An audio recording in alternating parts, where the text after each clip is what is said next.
Well, it's Mike from Custom Cruiser. A mess of wiring here where we've got the BCM, all the wiring. Someone has removed all the, if you look at all these bodges here, they've taken away the fuel system relay and everything, and we've got bare wires basically there. We've got more, I mean, it really is a mess. Whoever's done this wiring's horrendous.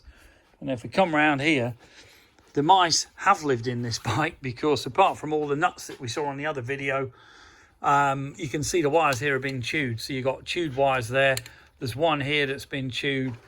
There's another one along here. And these are actually the ones that feed the ECM, the injectors and the sensors. So that's for a bloody cigarette lighter, God help us. But yeah, I mean, the wiring is just an absolute joke. All this, Roger's pinned everything, so we know exactly what wire goes to what.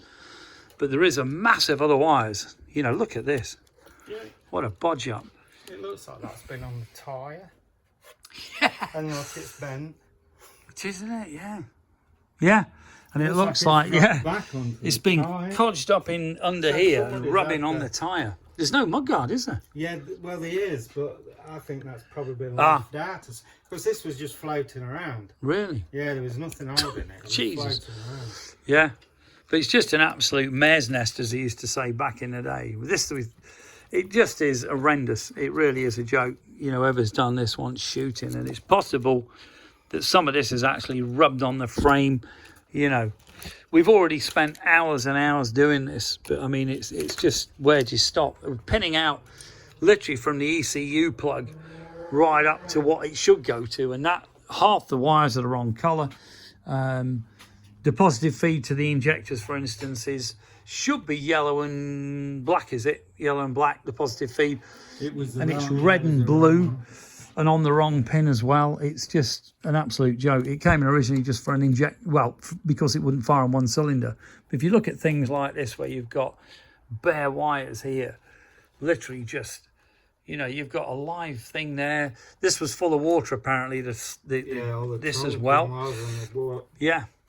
But, you know, when you've got wires that have been chewed through by beavers or whatever the hell's been, squirrels, whatever it is, you know, and that obviously, if that touches anything metal, which it would along the side of the frame, you know, that would short that out. And we were getting a fault of dead short, weren't we? Yeah, even the water would have done. Yeah, and the water in the pipe, you know. But this is an example of when you buy a bike, check it's got the original harness, because I personally believe this is not the right harness for an 11. It should be the twin plug ECU. So someone's basically codged up an older ECM, because 11 would definitely be a twin camber system. Okay, so this is a real mare's nest of bodges. And like I say, there's no fuel system relay. There's no fuses as such on it apart from 3. It's just an absolute bodge.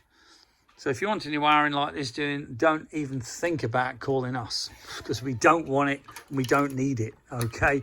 But do be honest if you're going to send something and say, I know someone's buggered the wiring up, because we spent hours and hours that we didn't need to swapping an injector when it could never have run, because the injector wasn't actually even connected and we were told it was running fine. So, you know, that's pretty crap when we've wasted like a day looking for a fault that wasn't even there. Okay, Mike Custom Cruisers with Rog, the Whiz. 01773835666, customcruisers.com, or the new site, if the goddamn French ever fix it, customcruisers.eu. Thank you.